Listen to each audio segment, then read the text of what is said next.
Well, here we are again, XFM on a Saturday, just gone 1 o'clock, Steve, if I'm very much mistaken. But we're not here as such, we're away again, gallivanting around. We've got to do the special sort of best of again. Okay. Which we did a few weeks ago. So this is the best of the last 3 weeks. Which I think is, I think it's the best 3 weeks we've ever had. But I'd like it condensed into 2 hours. Yeah. Yeah, some great music as well in there. Yeah, there'll be some great music interspersed with fine chat that you've already heard. Yeah. Except this bit. This bit's new. We've actually, out of the kindness of our heart, we've come in last week. Yeah, yeah. And we've done a few clips just because we felt a bit guilty about shooting off. Yeah. Even now, having heard this link, I'm beginning to wonder if it was worth our time. Yeah. Well, should we play a classic link? Let's play what from the last 3 weeks. After this is Feeder. All right, so here's the first bit. Travis on XFM 104.9 on Ricky Gervais with me, Steve Merchant and Karl Pilkington. We're doing Educating Ricky. Right, final one. Come on, Karl. Right, what was it? It was, why don't they just get a diary or some paper or something to write on? Yeah. Yeah. Because snappy. I couldn't think of a heading for it. It's basically Go on. people who have tattoos. I've never understood it, right? That they have something put on their arm. Right, sorry. Have we started the educate? Is this part of it? Are you educating me? This is something that will be useful in my life that I didn't know about. Yeah. Go on then. No, it's just that they've got a machine out, right, that does tattoos. Tattoos. You come up with a design you want, and you sort of this machine scans it, and you put your arm in this thing, and you press print or whatever, and then it does the tattoo on your hand or on your arm. Like loads of little needles that follow a pattern? Yeah, the computer, basically. Yeah. Is it a real tattoo? It's a proper proper one. The fella said. Well, as long as it goes out, it pierces the skin with a. I just wondered if it's one of those kind of, those kind of. No, it must be lots of little needles or a moving needle that can go Sorry, along. but how is this cleaned? Like in between each person? Don't know. Probably. I don't know. Well, no. As long it's only that if it's one needle, it's just the head, isn't it? If it's one needle that moves, and does it like loads of little. What are we gaining from a machine doing it? Just because they're not going to sort of mess it up. But hold on, how do you keep your arm still? Because your skin moves slightly. So the machine it's sort of strapped to your arm. Right. And so the fella, it's spread. the fella said that the tricky thing was in all this. It was the fact that nobody would let him test it out on anyone else, so he had to do it himself. But did it work? Because the thing is with a tattoo artist, they can see when your skin's moved and they can see what they've done and they keep wiping it and looking, whereas a machine's just got to trust itself. Yeah. So I think one needle could go wrong. If it was a lot of needles, it just came down, 1,000 needles that was an imprint. Yeah. But obviously I'm asking someone who hasn't delved any further than there's a machine that can give you a tattoo. That's all you've got at the moment, isn't it? Well, basically. That's all you've got? That's what I've got, because I'm not a fan of tattoos. I don't... But where did you read this again? This was... Internet? This was on the internet, yeah, it was, yeah. Okay. And I just don't understand why people do it. That's what got me attention. Because me... Sorry, what have I learned from this? That if you wanted to get one, you can get one done by a machine now. People say machines are sort of taking over and that, and there's another one. But it's just the fact. I don't know. So give us the snappy title of this education again. Why don't they just get a diary or some paper or something to write it on? That's what I always think when I see people with loads of tattoos. Like there's that fella who we were talking about the other week in Scotland who was covered 99% in tattoos. It's just like, what have you done that for? Yeah. Do you know what I mean? You can't get rid of it now. You've done it now. Yeah. What sort? No. The Pope. Yeah. What semi-precious... Sorry, Mrs. Robinson, we're going to have to let you go. Yeah. Go on. You are the weakest link, Karl. Goodbye. Yeah, go on. The Pope. Yeah, the Pope. Yeah, we've got the Pope. Yeah, that's not strictly a question. He wears a... he wears a Desmond's hat. He wears Gorblimey trousers. Yeah. Does he live in a council flat? Yeah, he lives in a council flat. He wears a semi-precious stone. What's the stone? The Pope wears a semi-precious stone. What is the stone? You mean, what is it called? Yeah. What is it called? What, has it got like a kind of papal name? I think it's like, is it a 18-carat one? So we got to try and get the carrot yeah. of the Pope's big diamond. He calls it Dennis the Stone. Do they want do they want the type of gem it is, like, or is there some kind of jade, papal name for ruby, it? or do they want it like the Rosetta Stone, or I don't know. I can't see. Play a record. Play 2 record. Let's not. Where's your head at? Basement Jacks. Right. Okay. Let's get this. Have we knocked this on the head? Then is this not happening? Oh, here he is. Look. Here he is. Come in. How have you... Oh, God. I don't believe that. Oh, that's pathetic. I do not believe that. That's absolutely pathetic. Now, they won't believe this, will they? No. Right, No. if I say that Jonathan Ross just got his massive member out, and he is a big lad, come and sit down. I've got your tickets, Mr. Gervais. Thank you. What's going on here then? I mean, why are you dropping off tickets? Well, because, you know, in the spirit of the Comedy Awards, we like to have the rising young stars of the British Comedy That's Awards. right, and that's me. Well, we couldn't find any this year, so we've asked Ricky whether he would sit in the rising young star seat, and I wanted to deliver the tickets personally, so there's no excuses if he doesn't turn up later. Yeah. I always suspected that you were sort of pretty well endowed. Yeah. And now we've seen, it's on webcam. That was just one of my cocks. That's the one you're wearing today. Don't say that. No, we were. This is meant to be the happening young station. What's going on? No, you can't say stuff like that. You can't. Just careful what you say. Look after Julian Clary. What, 10 years in can I- the wilderness, and he comes back in the person line. 10 years And in the that can wilderness. happen to you. That's Jesus you're thinking of, isn't it? Just because you're on everything at the moment. I walked in here and I came in here and I thought this is the young happening place, and what do I see in here? 3 old men sitting What are you talking about? I'm only 28, 27. You're wrecked. You all look wrecked. You're Well, that's because we're always partying. I was looking for some youngsters. Where's the youngsters? I wanted to see some tight leather pants. I wanted to see some foxy chicks hanging on you everywhere. What is it? It's a bunch of old blokes on a block up there washing up in a sink. But look at him. He even dresses for radio. Look This at is him. ludicrous. It's amazing. Looks like you're I love the fact you were on the phone to Gervais last night, weren't you? Asking his advice Yeah. on clothes. Look at him. He's going for the man down the DSS. I like that look. That's a nice look. Have you got a single pair of trousers that aren't elasticated at the waist? They're maternity jeans, aren't they? They've got a whole frank panel that pushes The forward. thing is, what I do at the end of the week, I can pop these in the pan and I can make a nice soup with all the food that's encrusted in As them. his years as a homeless come to the fore there. Look at you, But one why- step away from Lawrence Llewellyn Bowen. I'd like to be that bit closer. But why are you dropping off tickets? Are you a little bit... Because I thought you were married and stuff. Why do you suddenly got this obsession with Gervais? Because I'm a bit rough, ain't I? yeah, it's like when you see Dale Winton out with those rough boys. I'd like to get one of my own. When a top celebrity in a lovely looking suit walks down the corridor with his penis out, Yes. Yeah. I know that I'm still an You attractive know man. you've arrived. I was inaugurated in the same way. For me, it was Des O'Connor. It's like it's the passing on of the baton, if I may use that euphemism.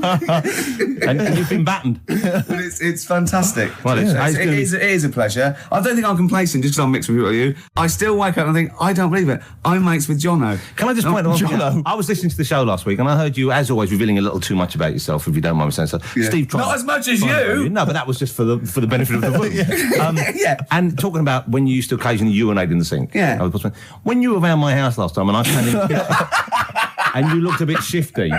No, please reassure me. It was more ownership. That I was like, I went to my territory, and then other people that come in that go, has Gervais been round here? It's like just marking my territory. Because my coffee the next morning had a hazelnut tang to it that I don't remember putting in. Can I just say something? Because I used to mention to you, Gervais, when we first started getting involved in the business. Yeah. I should say, if there was one celebrity I'd like to be friends with, it's Jonathan Ross. Yeah. Lo and behold, Ricky's befriended Jonathan Ross. I'm nowhere to be seen. But Not Ricky invited round. Ricky told me that I could be his friend, providing I never extended the arm of friendship. Right. with you. Yeah, if you ever... I thought as much. He tries to keep everyone else down he works with, from the office, all the other shows. He tries to keep them down. He said, I didn't even want I'm you to number come in. one. I wanted to meet you on the steps. Yeah. I didn't even want to tell you you were around. But you called. He went, who's that? And he saw your name come up and he went, well, can I meet him? Well, you're coming tonight, aren't you? This isn't Radio 2, by the way. These links are way too long. This is snappy radio. We have to play out... Yeah. You might The be kids have lost lost, interest. But the kids want to hear Coldplay, Catatonia, You know what I like? Faithless. How about some more of that instantly forgettable hip hop you play each week?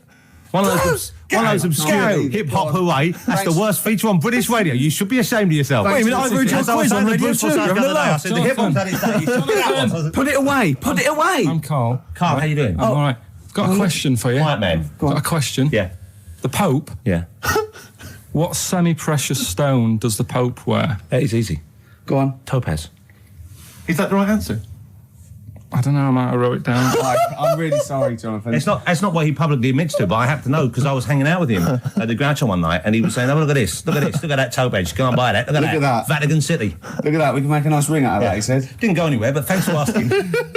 I better go. I've got to go and buy some winkle pickers. Thank you very much. Okay. Enjoy Nice to meet it. you, Stephen. Yes. Carl, I wish I could say it'd been a pleasure, but actually it was quite creepy.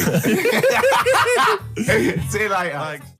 That is a blinding record. And before that, Rick, what do you make of those adverts? They were great, weren't they? I like them, yeah. I'm going to buy all them products on the way home. And that's endorsed by Ricky Gervais. He's won awards. Yeah. Rick, do you remember this?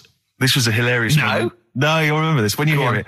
It was when Karl said something that was basic. Well, I think for a lot of people it sounded like a lot of old bollocks. Badly drawn boy. All possibilities on XFM 104.9. I'm Ricky Gervais, with me, Steve Merchant and Karl Pilkington, and a few new characters. Steve, I can't believe as that. you said, I know you love Moyles and his sort of wacky stuff, and Chris Moore, Edmonds, one of the greats, and Edmonds, and just all Edmonds. well, I'm going to go along the same sort of vein. I've come up with a couple of. Can I do a little? Can I show you one? I'm excited. Okay, well, it always starts with a sort of doorbell. Okay. So it goes, ding dong. I go, oh no, hold on, Steve, hold on, Karl. Who's that at the door? Yeah. Hello. Oh, hello. Oh, look, it's Camp David, the right queer gay. Oh, hello. Hello, you look all gay today. Is that because it's nice weather? Oh, no, that's not what it means. Oh, have you got a girlfriend, Camp David, the right queer gay? No, but I've got a boyfriend. Yeah. Oh, bye. Right. Oh, ding dong. Oh, it's another one. Hang on. Another comment. Hello. Oh, look. It's Holy Fuck, the little funny Chinese fella. Wait, that's his name, Karl. That's his name, Karl. Karl. Hello, Holy Fuck. Harold. Yeah. Right? Yeah, that's fine. Mr. Fuck. You can call me Holy if you want. No, I'd prefer to call you Fuck. Yeah. Right? You're right. Nothing wrong with this so far. No. Have you got a girlfriend, Mr. Fuck? Achoo.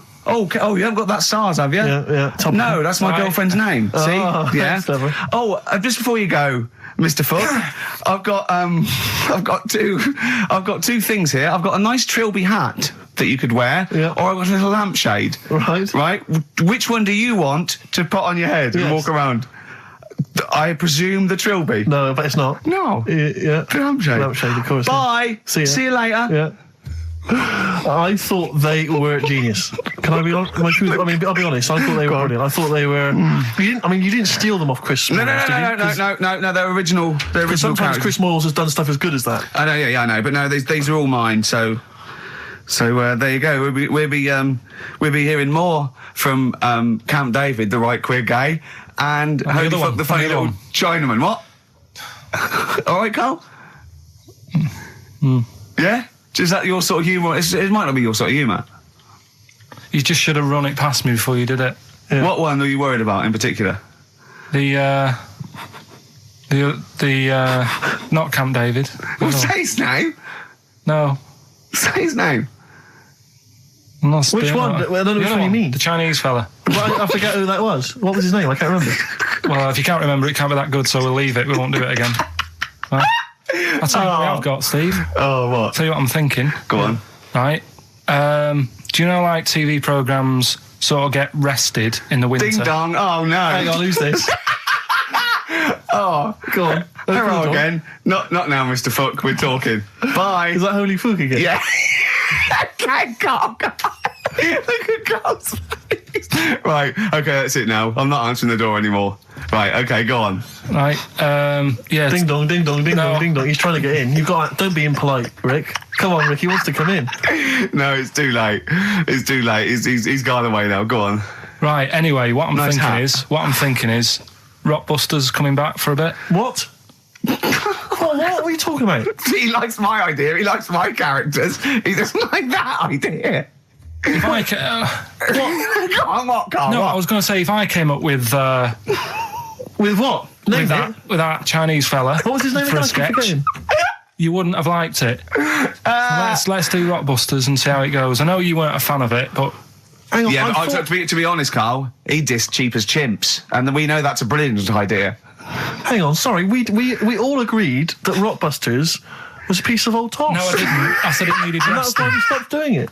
I said it needed resting for a bit. I don't remember that conversation. What do you mean it needed resting?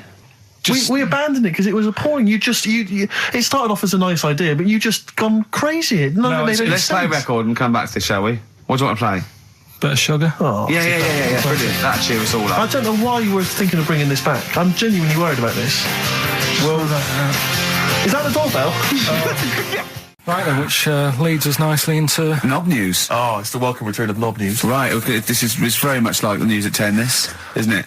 I do a bong, or in this case a schlong, and he gives me the headlines, the knob news of the day. The big, where have you collected all this knob news? Was there a lot of knob news this week? It was mental this week. The amount of stuff. The way it works, you give us the bong, Yeah. I'll give you the headline. Okay. Steve decides which stories we're going to talk about. And now on XFM, knob news. Schlong.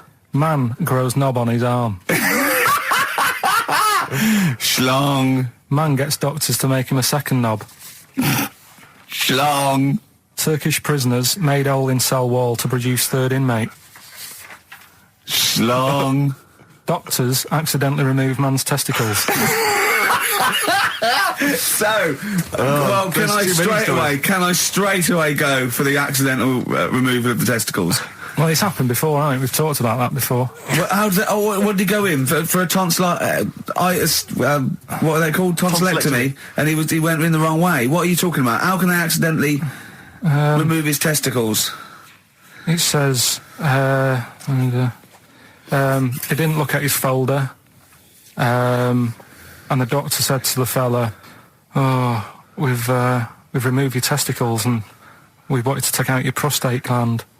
So that's what happened. There's the story. This is what I mean. That's why I don't like going to the doctors. Yes. It happens, doesn't it? Because all these sort of it's when they say things like, "Oh, it's just we do loads of these operations." That's when they're not concentrating.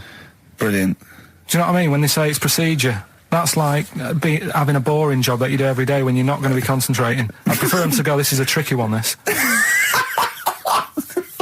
I know what you mean. I sort of do know what you mean. People, you watch TV programmes about, like, you know, removing someone's second head or whatever, and there's like the best surgeons from all over the world. It's televised. They can't make a mistake. They can't go, "We took his legs off by mistake." Whereas the fella who's having a prostate's like, "Oh, do you want to do it? I'm sick of doing that." Yeah. And they're probably doing a crossword whilst right at it. Of course they are. I've seen that actually in operating theatres. They're doing a crossword. That's what I mean. Yeah. I was just examining some of the other knob news, Rick, a little bit more closely. Man gets doctors to make him a second penis. I'm sure we're all interested in knowing what happened there. Yeah. A German who persuaded doctors to give him a second penis has lost his wife after he showed her the result. Biker Michael Gruber lost his original penis in a motorbike accident, and doctors built him a second one using a mixture of skin, bone and other tissues. Bone? Apparently, the penis worked so well that he was even able to father a child with his wife Bianca. But Gruber was still not happy and asked doctors to repeat the operation and build him a better organ, to which they agreed. From his hospital bed, he said, "I've got 2 penises, but no wife. I'm hoping when I get rid of one of the penises, I'll get her back." What do you mean? Sorry, he had 2 put on. What side does he wear? So he's had both. So he's had 3 then. Yeah. This is probably the thing that happened with Hitler when he had 1 ball, but he had 3 at one point, didn't he? So he just kept one in the other ball, gave his mum one, and kept the other one. Well, do you know what happened to me on the way in? Go on. A homeless person called me a dickhead. How did he know? Do you know him? Is that why? He's like the local big issue fella. Oh, yeah. Yeah. And he knows me. He sees me walking up and down the street. Oh, that's how he knew you. Right. So normally I have a bit of a chat with him and that. And I walk past him. And, you know, I can be a little bit cheeky with him because I've been cheeky with him in the past with stuff. You pinched his arse. No, just, you know, saying stuff like, "God, you're always there. I mean, you got home to go to," and stuff like that. Yeah, no, just breaking the ice. Go on. But he knows, and he laughed at that, right, last time, so I thought I can be a bit cheeky, right? So he goes, "Do you want a big issue?" I said, "No." He said, "Come on, I've got loads of them," right? So I sort of said, when I was a kid, and I used to do a free paper around the free papers one. I said, "Just put them in the bin and go home." Right? And he went, "Yeah, but how am I going to get any money doing that, you dickhead?" You see, I can see his point. He is homeless and having to sell newspapers to get 50p or a quid or whatever. Yeah, and sometimes I treat him, right? And today I didn't have any money. I had a takeaway last night, and I normally give them a quid, and I felt bad not being able to do that because I didn't have any money on me last night. Right. I couldn't look him in the eye. Did you explain this to the homeless person, the traumas of the takeaway without the tip? Did you explain that, you've had it hard as well? I go, look, you don't know. I had food delivered to my warm flat. Yeah, it was a nightmare. You don't know what that's like. You don't know what the trauma is because you can't have food delivered to your flat because you haven't got one. So please don't look at me like that. You should have said. But most people ignore him. At least I gave him a bit of acknowledgement and sort of... took the mick. Yeah. I didn't think I was. I just was being friendly. Yeah. No, I know. You got to be careful with the homeless because this is true, and this is when the clocks went back recently? Yeah. So you got an extra hour in bed. Yeah. And I was at Cash Point with a friend of mine, and there was a homeless person sat by the Cash Point, and we were getting some money out, and she said spare some change, and my friend thought, he's a bit awkward. He's just trying to make conversation with her. He went, clocks go back. Extra hour in bed. Oh no. I gave her £2. I felt so bad. He didn't do it intentionally. He didn't realise what he'd said. Just making conversation. It's tricky making conversation with the homeless because there's so many areas you've got to avoid. What was on the telly. Yeah. Although I get recognised by homeless people and think, I don't know where... But you've got to remember that's very much your demographic, Rick. Yeah. People who watch TV through the window of Dixon's. In Dixon's, yeah. There was the Ricky Gervais on. Yeah. Well, they can smell the alcohol on you. They think you're one of them. There's a fella who was in a coma for 20 years. Just, they kept, taking him through, the normal day. They take him to Alton Towers and stuff. Doesn't know anything about it. Just kept going through the motions. Don't know if they kept charging him. Kept putting him through all that. He eventually came out of it. 20 years. And went, stop taking me to Alton Towers, it's shit. I just thought, imagine how much post he had. Eh? How much post?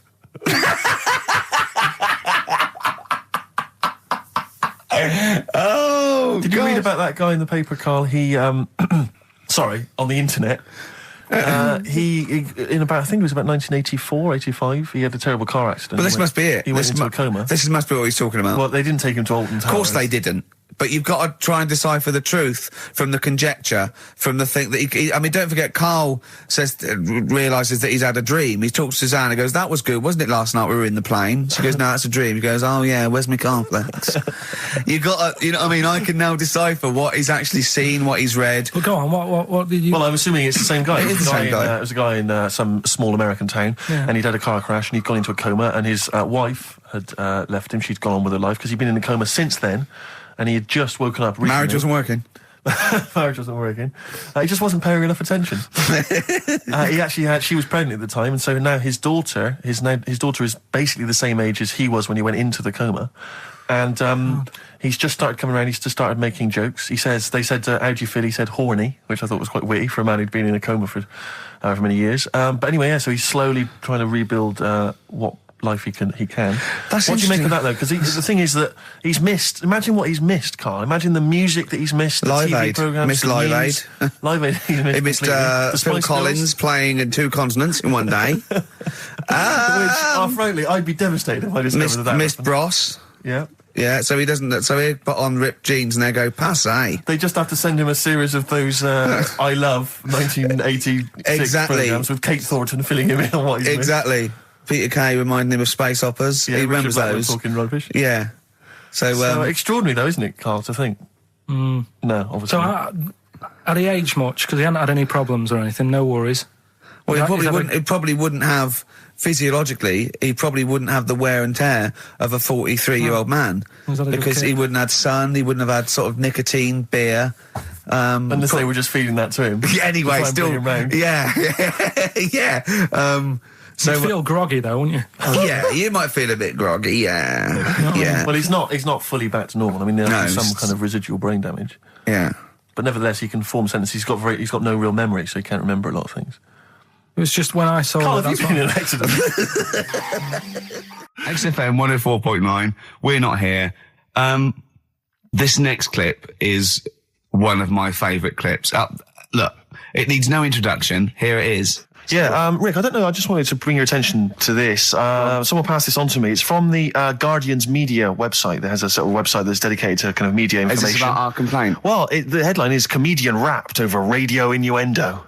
Right. Jessica Hodgson has written the article. Are you familiar with this? Have you seen this? Be careful now, because we actually got a complaint. Not people don't know this. We got a complaint upheld, and all of this we're very sorry. We didn't mean to offend, and it was a while ago. So we are going to be very careful. Carl's getting very nervous. We're just going to read out. We're not going to editorialise, Carl. We're just going to read out what the Guardian printed about us. All right? Okay. Comedian Ricky Gervais has had a dressing down from a broadcasting watchdog for his repeated use of the word cock in a lunchtime radio show. That's all right. That's what it says. Fine. Carl. That's what He's not going to say it again. He's not. Yeah. Go Imagine this is the news and I'm reading it. Yeah. The Broadcasting Standards Commission upheld a complaint against the comedian for coarse sexual innuendo in the programme on London station XFM. The Commission acknowledged that the presenter's remarks were intended to be humorous, but took the view that the amount and detail of the coarse sexual innuendo had exceeded acceptable boundaries for broadcast, said the BSC in a statement. The complaint objected to a section in the Comics Saturday afternoon show when he discussed the different meanings of the word cock. Gervais wondered aloud whether the word was acceptable when discussing birds, but not the male sexual organ. A BSC spokesman said the comedian went on and on about it for nearly 5 minutes. XFM, a self-styled alternative radio station, said in its defence that its remit was to provide cutting-edge programmes for a youth audience. The station said the programme's brief was to include elements of alternative comedy within certain shows that would not fit within a more mainstream radio station format. In this particular show, it was not the presenter's intention to shock when they took a humorous look at how the English language could be construed in different ways within different contexts. Gervais, whose big break was on Channel 4's 11 o'clock show, has shot to household status through the portrayal of David Brent, the middle manager from hell in BBC Two's cult show The Office. Just in case you didn't know who I was talking about. Yeah, he's a household name, but they just thought... You might not have heard of him, but he is a household name. Now, that's good. That's good reporting, and they're quite right about it. And just to remind people, it was when Steve said the only bird that hasn't got a penis is the swan, and I went on about the male bird being called the cock, but I couldn't use that to mean, and it was childish. Yeah. But what annoys me is, I'm sure I've heard things on like Radio 1 like that. Oh, what's what's her name in the morning? Sarah Cox. Yeah, and as there's a DJ like Karl Cox. Yeah, so you got Karl. What's the matter? I'm just saying. You're just saying there's a pair of DJs on, yeah, but we've done this. And what are you talking about? We're just talking about names. They're just saying the names. Now, I love cocks in the morning. You're a big fan of cocks. And at night. What's the matter with you? Come on, Karl. All right, we've taken it. We've been. Have you actually been rapped over this? No, I don't know what. Have you that had means. a dressing down? No. When did that happen? I don't know. I was meant to tell you, and I never got round to it. Okay, thanks then. So don't do it again. We went. It was a great day, wasn't it? Brilliant round of golf. Absolutely brilliant. Such a beautiful place in Stoke Poges. It's like a really posh place. And are you a good golf player? Well, we'll get to that. Oh, okay. Wow, he bought the shoes especially for it. Oh, I'd love to have seen him in those little shoes. I know, and they were no good because they were metal spikes. We had to change them. He was annoyed straight away. He spent over £22 on these golf shoes. We hired a buggy that was brilliant fun. I was bombing along, wasn't I? I don't drive, but it was great on that buggy. Well, you've been on a buggy with me, and you were a bit scared. Yeah. What? I nearly killed us once. I was just taking banks and things, but you don't see sort of bunkers, and he'd scream, go, stop! And he'd put his foot down the brake, and then I reversed. At one point, he sort of did a handbrake turn next to the lake, and then we had to reverse, right? And you just flick a switch and put your foot down. He did that without looking. I look behind, there's a big oak tree there. He screams, watch the tree, right? So Dukes of Hazzard. And I kept jumping in and leaving him behind because I had to go to my ball. Anyway, so the first shot, I got on the driver. I honestly did one of the best shots I've ever done. It went straight down. It was great. I thought, phew, got away with that because it's always the first one because it's a clubhouse and you want to look good. Yeah. So. He tees up, and I've been saying, buy some balls. He just got 6 balls. I was going, what if you lose me? I won't lose 6 balls, right? He tees up, right? Whacks it. It goes miles, like right angles, straight into these the woods, right? He turns around, he goes, go and buy some more balls. So I'm laughing because it's like impolite to laugh, but he broke the ice for me, and I was falling around. And then his second shot, I go, you're off a 3 now. If you take another shot, he went, oh, right. So it's his third shot. He puts the ball down. He hits the ground before it and misses the ball altogether. And I was on my back, wasn't I? Unbelievable. Actually rolling about on his back. And we were terrible. I went round 107, he went round in like 119 or something. Sure. It was just rubbish. How long did it take? 5 hours. Of course. And there was no one around, luckily. Yeah. But it was fantastic. So then we go and have our meal. What annoys me, I said, right, I'll go for a run. He went, I'll have a bath. I said, I'll see you at 7:45. At 7:55, I have to call him. He's not ready, so he's let me down there. I can't stand lateness or laziness. You hate lateness. Yeah, and he's let me down. Do you know his excuse? He fell asleep in the bath because there was no light bulb. There's no light bulb in the bathroom. So instantly he fell asleep. And he was late. No, do you know what I mean though, Steve? If you're sort of like nice and warm and what have you, I was tired anyway, I've been stressed out for 4.5 hours, right? My life flashed in front of me a few times in that buggy. So it's all sort of wears you down a bit. I thought, right, I've got a headache, you're going for your run, I'm going to have a bath. I walk in, put the light on, for some reason it didn't come on, but I thought, it's alright, I'll just, doesn't matter, you can have a bath in the It's summer, so it's light anyway. Well, there's no windows in the bathroom, so... So you were in the darkness? So I'm in the darkness. I nod off because I'm shattered.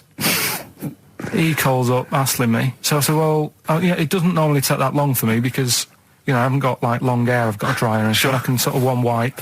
Yeah. He's already 10 minutes late, though, when I called. Well, 10 minutes. 10 well, minutes. this is late, next. Doesn't matter. Dinner wasn't until 7:15, so we had, like, another 20 minutes anyway. So it doesn't really matter. Yeah, but we said 7:45. So he's calling up, hurry up. So I said, yeah, all right. So I get out and dry and like my tackle and what have you. Calls back again 30 seconds later. No, I don't, I don't like that. Do that now. Give it a wipe. 30 seconds later, come on. So I end up going downstairs to the meal area. Naked. With a wet shirt on and wet socks. I've got headache as it is. Meant to be a relaxing weekend.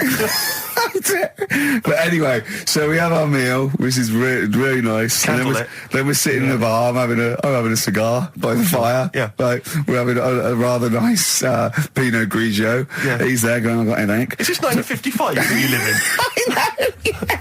It's so right. And we are knackered because he's not used to work. I've seen him moaning, falling asleep. He's not used to it at all. And you've been on your feet for over half an hour. Yeah, right. So we didn't even walk around the golf course. We had a buggy. Yeah. It wasn't even exercise.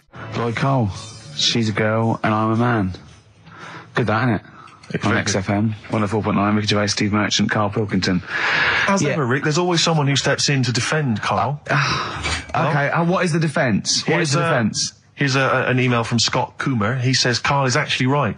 I've got an A-level in statistics and probability. It doesn't matter how long they have and how many monkeys you have. You cannot guarantee they would type the complete works of Shakespeare. Infinity makes it probable they would get it right, but not definite. Yeah. Well, yeah. Yeah. That's what I was saying. No, you weren't saying, Karl. You don't understand it.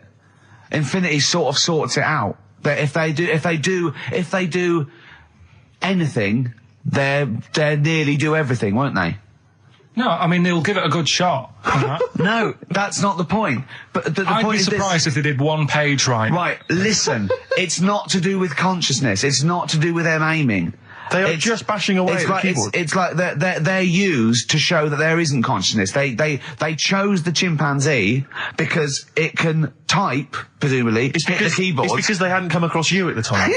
Yeah. It's to take out thought out of it. It's to take out reason and trying, right? It's just random. They're saying that if you typed enough things, if the computer was left typing everything, if you left it for an infinite amount of time, and they chose Shakespeare because there is meaning behind it, and it's difficult to get it exactly right, to show you that Infinity would come up with it's not just Shakespeare, it's every novel.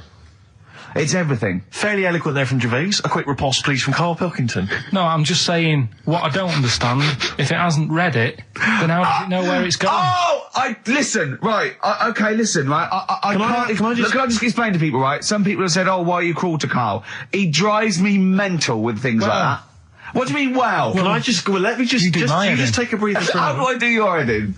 He keeps coming in the week. You know that I work here properly, in the week, don't I? Yeah, I've got a proper job, yeah? Should be 9 to 5, but I'm only getting at about 8 o'clock and work. A lot of people getting 8 o'clock.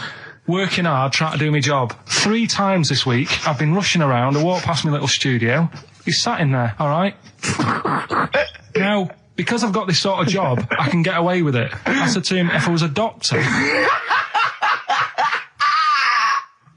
would he keep coming to me practice? If you were a doctor, there'd be severe problems with the NHS. Oh, imagine that.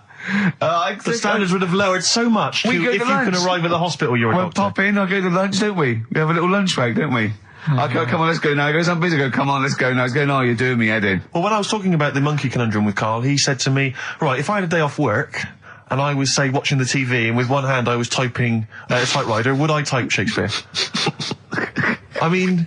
Yeah, but you see, there's certain things. We were talking a little bit about this stuff the other week, weren't we, when we said, you were going on about Einstein, and I said he's not that good. You know, E equals MC squared. You know, it sounds good, but I've never used it and that. Right? I've never used it! You haven't used 2 and 2 equals 4, Karl! The fella with an apple fell on his head. You know, it could have been anyone sat under that tree. Do you know what I mean? It's just annoying. Lucky. And Newton gets all the credit for his laws of the universe. Well, other people were working whilst he was having a lunch break under the tree. So in a way, it's like he didn't deserve to have that success story. Again, forget the apple and the tree and whether he was sitting down having a lunch break. It's totally irrelevant. Yeah, but what I'm saying is there's certain things that will just happen. You know, it's like, I think we were talking, when we were out eating the other week, we were talking about Noel Gallagher. Well, this is the reason the monkey discussion came up, right? Noel Gallagher... I don't know what to say. I don't know what to say. Rick, I don't want to misquote Noel. I'll be like Herbert Lom in Clouseau. I'm going to get a twitch whenever he opens his mouth. I don't know where to start with some of his statements. Well, as I say, this discussion began because we were talking about a quote that Noel Gallagher supposedly gave. Now, I don't want to misquote Gallagher, but the gist of it was that he said, had I... written Wonderwall or whatever, instead of the Beatles writing Strawberry Fields or whatever, I'd be the one that was considered the great songwriter and it wouldn't be the Beatles. You know, it's just the fact that they came first that meant that they get all the credit as being the greatest band. I don't know where to start with that statement either. I mean, that's Gallagher's thing and he's, you know, well, whatever. We know what we think of that. What was your point, Karl? You agreed with him, didn't you? Yeah, I reckon, right? Do you know we've talked about putting a baby in a room before and it'll know what colour it is and stuff? If you got a room that's painted red, right, but forget that because that's going to confuse him. Hear him out. Listen to me. Say if they did some new TV show, right? Like, what's that film with Jim Carrey in where the Truman Show? The Truman Show, right? So they make up a little room and some woman has some kids and you say, right, let's put the kids in this room, and they don't know what's going on outside. They don't know anything about, like, EastEnders and that. It's like their little world, right? They don't know anything that's gone on. How could a child survive without EastEnders? Right, listen. So, he's sat in the room, right? And then, when they're all asleep... Right, wait for this bit. Someone... Have you heard this bit? Wait for this bit. They're all in a room. Yeah. They're asleep. Yeah. Someone pops in, puts a guitar next to the bed. Right? Nips off out again. They wake up in the morning... And one of them goes, what's this? They don't even know it's a guitar because they've never seen one, right? They're talking English, though. Yeah. We just left guitar out of the vocabulary. Right, so... There's plenty more to come. So, one of them will pick it up, and they'll go, I don't know what it is, and they'll start strumming, they'll go, that sounds good, doesn't it? Give them a few weeks, they could come up with Hey Jude. Whereas, typing Shakespeare... A monkey that can't even spell. I see that. Listen, I'll call you can't answer it. I might come with you, Rick, if that's all right. We've got to sort out that Christmas special as well. Yeah, no, sure. All right, I'll see you later. I'm shooting off then as well. Cheers, Karl. Darkness growing on me. Love that, love the darkness. This is the Best Of Show on XFM 104.9. I'm Ricky Gervais, with me Stephen Merchant. Yes. I hope you're enjoying the Best Of. Depeche Mode there, and I Feel Loved. Who'd have thought Depeche Mode would have been that huge? I think I've seen little lads from Basildon with little plinky plonky sound. I thought that'd be it. They'd be like Visage or something. That'd be it. And now they're stadium rock fillers. They're huge. They've conquered America. He went through some hard times. He came out the other way, and well done. But see, I think what you just said there is a very good example of why they are and why certain other bands aren't. Because if you think about it, for me, you see, whenever I think of a band name, if I see a new band's come along or whatever, I always use a very simple test, which is, can you imagine that you're the announcer at a huge event? Maybe it's like broadcasting around the world like Live Aid or Nelson something. Mandela or concert. It's a Nelson Mandela Freedom concert. Yeah. And you can imagine someone He's there. Nelson's there. Yeah, with the Spice Girls. Oh, they're all there. But you can imagine someone saying, ladies and gentlemen, please welcome to the stage, Depeche Mode. Yeah. Rolling Stones. The Who. Exactly. But you can imagine someone saying, ladies and gentlemen, please welcome to the stage, Visage. Ladies and gentlemen, will you please welcome our headline act? Welcome Idlewild! Exactly. Ladies and gentlemen, please welcome to the stage, Ned's Atomic Dustbin. It doesn't... you know what I mean? You just know. The Levelers! Some bands aren't going to make it. Ladies and gentlemen, please welcome to the stage, Mega City 4. You know what I mean? It's just a simple test. We'd like you to do that at if home. you're thinking of starting a band, or you've just named your band, you're just beginning, just phone in, tell us, or email in, tell us what your band name is, and we will use that simple test. And we will do the test. Ladies and gentlemen, will you please welcome to the stage the Franken Walters. Jimmy Eat World. Ladies and gentlemen, please welcome to the stage Cooper Temple Claws. I don't think it's going to happen for those lads. Here's a good one. It's a simple test anyway, but 100 reasons, please welcome to the stage. 100 reasons. 100 reasons I think would work quite well. We're just going to give the email address, ricky.gervais@xfm.co.uk. But if you want, I'll pay for you to take history again. Carl, we'd love to see you get a C or above. And Well, we're I'll willing pay to... for you, and I'll get you some books. Right, now listen. We can, let's get, I reckon, when are the exams? June? Something like that, yeah. We'll try and register next week, and I reckon you can get an A or B in history. I'm In busy. history. No, don't worry about it, it's just easy. I get you Brody's notes. If Heat magazine, they love you, Carl. They could probably sort something out. They could probably pay for a tutor. They got a lot of money, they sell a lot of magazines. I mean, it is always, almost always, and you found that out, I discovered this, it's always the Tudors and Stuarts. There's no fear for them not coming up. Now, what do you already know about them? You must already know stuff about Henry VIII and Elizabeth. No, because it's too long ago to even get interested in. Do you know what I mean? You can't. Is that why you relate to didn't? it. Okay. The Anderson thing, it was like, God, you know, I bet my mum and dad were in an Anderson shelter. You know, this is interesting. What, when they... Oh, my granddad would have, like, had something to do with this. But the Tudors, it's like, I don't know even if they had a family back then. Play record. We come back. Hang on. Sorry. Just because I need to introduce the new feature. Yeah. For the I record. don't know if I had a family back then. Carl, listen, let me just ask you now, right? If you can finish this sentence, we've got a chance. Divorced, beheaded, died. Divorced, beheaded. Died. What is it? We just need to do a little bit of work, but otherwise I think you're going to be fine. It's how you remember what happened to Henry VIII's wives. They're little... Divorced, beheaded, died. Divorced, beheaded... It's like spam. Support... What's it? Support, protection, anchorage, movement. That's how You're going to... That's nothing to do with the Tudors and No, Stuarts. nothing to do with the skeleton. Yeah, see, no, we're not doing biology. Mnemonics and acronyms. What happened to Henry VIII's last wife? Did she die, or did she not die? Divorced, beheaded, died. Divorced, beheaded. Do you know that the only king that has got a moustache is... No. The only king that hasn't got a moustache is the King of Hearts on the playing cards. Carl is genuinely... I don't know if he's actually upset or embarrassed, but it doesn't matter. Why does it matter? You were 15 and didn't go to school. If you were my friends, I think you would have just said, oh, we can't find them. Why? But you just wanted to know. What's to do with that? Well, what do you mean? What do you mean? It's ridiculous. Do it again because you want to learn, because there's great things in the world to learn about. Don't worry. The GCSE is vocational. Is vocationally for a 15, 16-year-old to go on to do A-levels or whatever, or to get results. But you don't need that because you've done very well. You don't care about the Tudors and the Stuarts. I mean, you know. I mean, I've had a couple of jobs, not this one, because you don't need qualifications to get a job. Obviously. In the radio. Yeah, obviously. You're absolutely right. But ones that I have got in the past, I did, because I didn't collect them, I had to lie. And I didn't like go mad. I didn't say I had A's and stuff. But I didn't put history down because I didn't even know I did it. So it's a bonus. I kind of treated myself to like a D and a couple of C's and that, so it's like, well, he's not... I love the fact that Carl even then was honourable. It's like, I'll at least put down the ones I think I took and lie, but the ones I didn't take, I won't lie about. Yeah, and don't give yourself a B. Exactly. If they're going to find out you lied, give yourself a B next time, It could Carl. backfire, couldn't it? I mean, my brother's a bit mental, and he used to do things like go for jobs and say, oh yeah, I've done this before, like being a mechanic, and he's never even picked up a spanner. And yet, he'd have the confidence to go and try and fix cars. Well, I'm not that daft, but, God, and he... Who do you blame for this?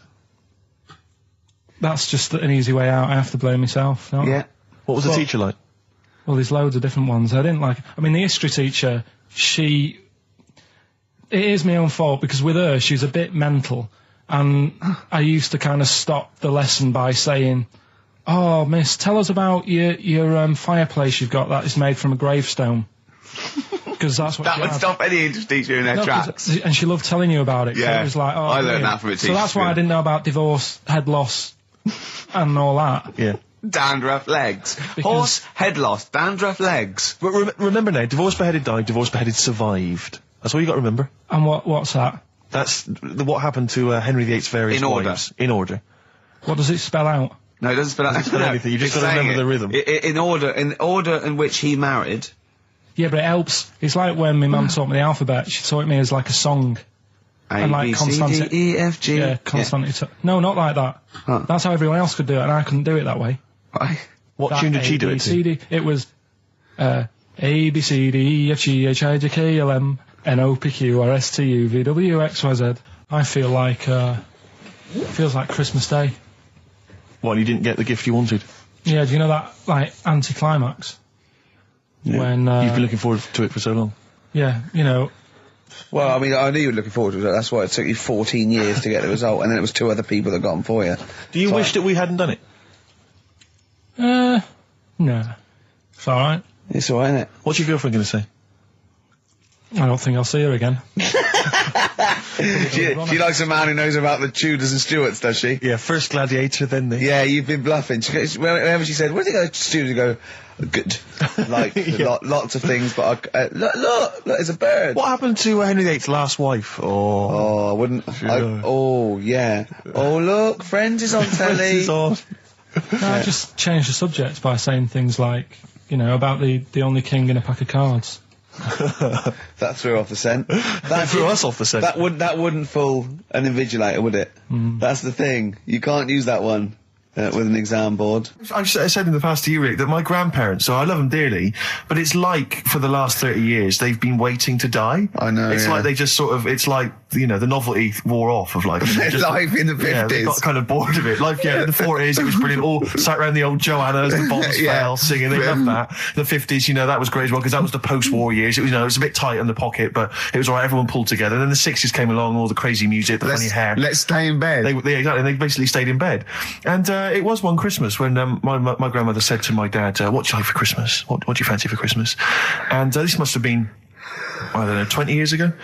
She said, what do you fancy for Christmas, Ron? And he went, well, I could do with a nice big kind of warm winter overcoat. She said, don't worry about that. Don't worry about that, because your father will be dead soon. It's what you can have his. Meaning my granddad. Well, to be honest with you, my father's still waiting. Which is good news. Good news for my grandfather. Less good news for my dad. He's freezing. He's freezing. How is he today? He's fine. Oh, okay. Oh, I'm freezing. It's such a weird mindset, that. I think that, to me, is what sums up people from that older generation, the 40s and 50s. And it seems to me that you've got that kind of mindset. It's like you were born in the 30s. And whenever you talk of your childhood, it's like you had like a baked potato to take to school. And a hoop and a stick is a Christmas gift. The other thing is, I think that that sort of generation, it seems that the man is dependent on the woman. There's a total dependence. Oh, absolutely. If she dies, he's done. Yes. He's done for. He'd just pine away. If he dies, she's got 30 years of pottering. Absolutely, yeah. Do you know what I mean? And going to the youth club and the church. I know what you mean, yeah. It's sort of like that. It's sad. Of course, it's sad for them, but it's not the end of their life. No, sure. And it sort of is the other way around. I don't know why that is. Yeah. It's terrible. That's a little melancholy thought for I know, Christmas I've really time. you brought it down, you've brought it down, I've brought it. This isn't a nice show at all, this is terrible. Well, we're going to have really people just killing themselves. What? Because my auntie Nora, she same thing, pumped her with loads of drugs. She used to have a cabinet next to the bed is like boots. She's got loads of stuff, right, for all sorts of stuff. And I mean, she's not that old, but she's on loads of stuff, right? She's a bit coked up, is she? She called up my mum once. And, you told us this, go on, tell it again. And she said, oh, how are you doing and that? She's all right. Bit worried though. My mum said, wow, what's up? She said, I've been breaking wind. So she goes, well, She says, no, but this one is going on and on and on. And she was like, she was like, what do you say? What's like passing wind, farting for 5 minutes. one thing, not like, trumping and then nothing. Yeah. Continuous. Continuous drone of a fart. Yeah. I don't think she had... How big was she? She must be the size of a barn. No, she's not that big. She's good for her age. No, but I mean... Quite slim. No, but fine for 5 minutes. Where's all the gas? Was she circular breathing? Was she sucking it in with her mouth? It was just... I don't know that much about it. But she called up my mum. About 2.5 minutes in... Could you hear it in the background? 2.5 minutes in! 2.5 minutes in, she called my mum up, and it went on for a further 2.5 minutes. Oh. And she just stayed on the phone, did she? Where was... Going, can you hear that? Well... Did she hold the phone next to her arse? Listen to that. She was off the ground. Trying to work a tune down. she was actually hovering. She was 4 foot off the ground when they found her, the ambulance men. The cat's dead. Don't light a match! Don't light that cigarette! Yeah, it's like that advert. The kids come home from school, switch on the light. Yeah. There they see Granny hovering, turn the light on. Be careful if you have an elderly woman at home. Yeah. Drugs make you fart. So that's what I'm saying, just let these people... What are you saying? No, wait a minute, what are you saying? I'm saying let people enjoy the life they've got left. No, you're not. You're saying don't put them in hospital, leave them at home to die. No, I'm not. Give them a Rubik's Cube and let them die. That's what you're saying. Yeah, I'll tell you something now, right? Steve, I'll tell you something. I didn't want to do it because it brings the show down, but she did die. Who, the blue-handed lady? Yeah. How do you know? Because I said to my dad, how's the woman next door? She said, she went last night. They've got an old fella in there now. God. So, there you go. So, wouldn't it have been better to leave her at home where her friends and family can call and speak to her, even nip that round if they want, with a cat, I imagine. No, it's definitely a cat now. What was that cat's called, that you imagine? Probably, I'm seeing like a big ginger one, so I don't know, something like, I don't know, maybe ginger or whatever. Maybe I had a budgie. But that's what I'm saying, just let him enjoy his life, because dying in hospital, I wouldn't like to do it. If I went to the doctors and they said, you haven't got long life left, I'd say, well, I'll stay at home. Yeah. And that's the point I'm getting at. Yeah. Right? If you can't do anything for them, let them enjoy their life. Yeah, a Rubik's Cube. Right, well, XFM 104.9, we're not here. It is a bit like being Dennis Norden, playing some great moments from the show. I was just imagining Dennis Norden one day, sort of just like waking up out of his stupor, he's doing this, and he'd go into the producer and go, I've just seen a couple of my programmes. I just saw It'll Be Right on the Night 18. It's shit. It is terrible. Why didn't someone tell me? Well, we didn't want to upset you because, but I've been doing it way too long. Well, you could just let me go on forever. Well, until you died, yeah. Well, why can't my son take over? Well, he's 80, Dennis. And the jokes I'm doing, they're awful. Why have I got that clipboard? I've written these jokes, they're not funny. There's an audience, they're laughing. What are they laughing They're not at? laughing, they're not laughing, that's canned laughter. Who are those audience? Who goes to an audience for It'll Be Right on the Night? A lot of them are older than you. It can't be right. Do you know we have 15% fatality in one of your audiences? But I went home at Christmas, I watched one of the episodes. Yeah. I was with my family and friends. I said, watch this, you'll love it. Stony face, no one laughed. They all thought it was Well, it is Well, why didn't you tell me earlier? We didn't want to hurt your feelings. You're an old man. You may be upward of 102. I didn't realise. Yeah. I think that my new TV is too big, Rick. I said that I know, when he bought I know it. what I was thinking. But I can't believe it. He talked about this buying it. He's got a bit of cash now, of course. And what is it? 42 inches? 42-inch plasma screen. What did it cost you? $3,000 or something? Oh, don't tell. That's wow, huge. it's ridiculous. $3,500. Big spender. Of course it's too big. Well, I can't get far enough back in my room, in my living room for it. You know, you're meant to be, I think, 4 times the screen size away from it. Really? To get out from the air. So that's 4 times 42 inches you're meant to be sitting away from it, which is impossible. Yeah. Well, I'll have to just get friendly with the neighbours. Yeah, watch it through a hat. Yeah. If that's the case, though, are you better off just getting a portable? What? I don't understand that rule. What are you saying? Well, you're meant to be 4 times the screen size away from the TV. But then what's the point in having a big telly if you've got to keep moving further back? Get a portable. and sit right next to it. Do see your point. Why do people go to the cinema then? Did you see films that are out yet? Fair enough, he's got you there. Done. I'd tell you this, though. I had it delivered, and are you supposed to tip delivery men? course you I are. don't know. You see, I've never had anything delivered before. I never spent that much money. Not if it's a courier with an envelope, but if it's a bloke who's struggled up the stairs, two fat blokes with a fridge, then give him a £5 for a drink. But the problem was, I didn't realise, and I was thinking to myself, I wonder if I've got to tip him. And the guy was leaving, and my mobile phone went off in my pocket, and I reached in to get it. He put his hand out, thinking it was a tip. I went, it's just my phone. And I felt terrible after he left. I didn't know. What was I going to do? Run down the street and offer him a £5? No, of course not. No, I'm not made of money. I just spent it on TV. Yeah, I've got no money, mate. I just spent it all on this. To clean out my jar, everything, the drawers. Yeah, I'd take some bottles back. The problem was it took me forever to wire it in. I thought I'm not going to pay for someone to wire it up, So it took me about 3 hours to wire it in, and it was huge. And I got it switched on, and the first program that was on when I got it wired in was Bargain Hunt. I'll tell you this, David Dickinson's tan almost took me eyeballs out. It was incredible. It was like X-rays. It was so the glow. A huge plasma screen with this orange thing coming out, and he keeps turning to the camera, doesn't he? Just to get you. Yeah, he turns away. You get a bit closer. They go, "What's he doing?" He just turns around, takes the cornea off. What do you think, Bargain Hunters? Oh dear, that's why I'd buy a plasma screen to watch Bargain Hunt. I mean, it's ludicrous. This is the problem, is because what do you watch? Have you watched anything that's been worth having? The only thing I've watched really worth watching. 24. Well, 24 works great, but also films. Obviously, that's the main reason I bought it, because films just look amazing on the DVD on the plasma screen. There's that one that a bloke, right, was going to get a phone call at 4 o'clock to find out if his business was, okay, right?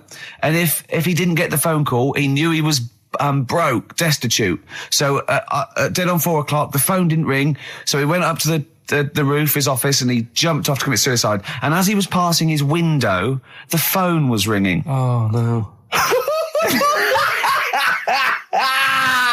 Carl, it didn't happen. Didn't happen. Think it through. Who told that story? Who told that story? As he hit the pavement at 120 miles an hour. He's the only person who could have known that series of incidents.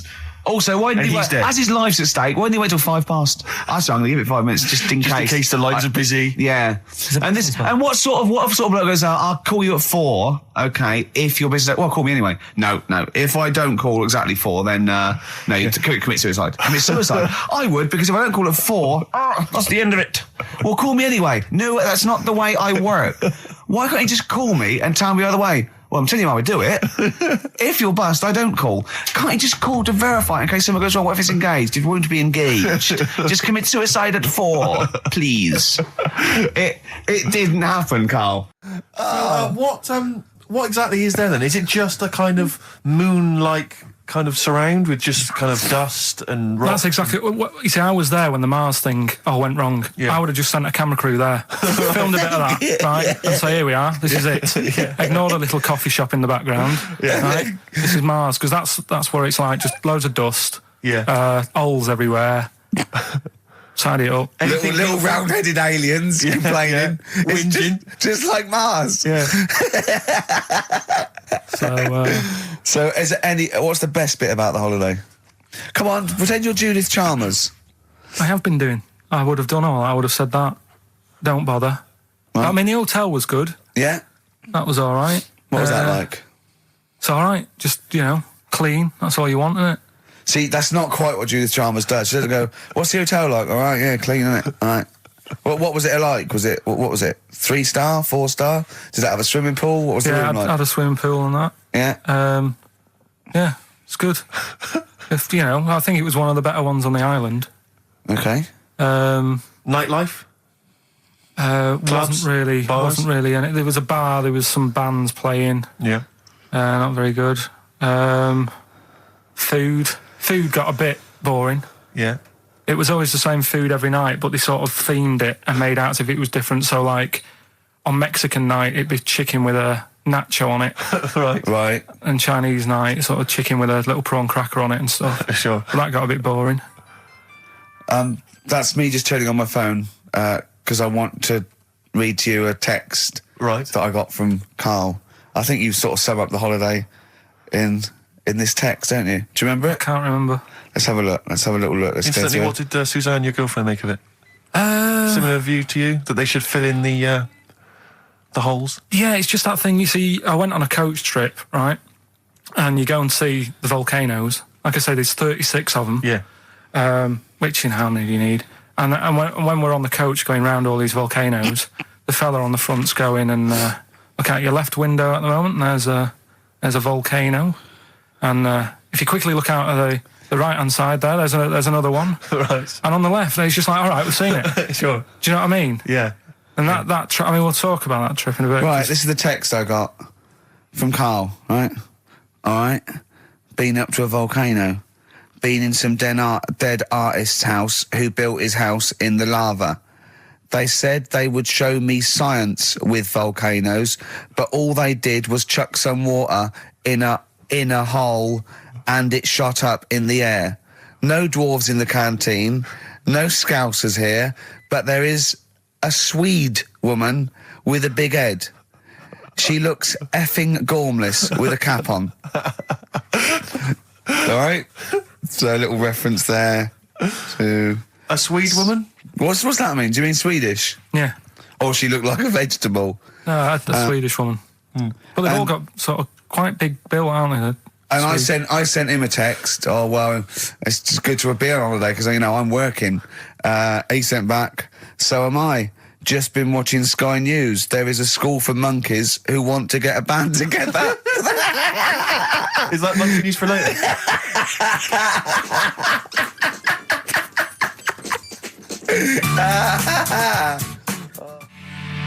Oh My Corazon by Tim Burgess. I can't get enough of that. I love that chorus.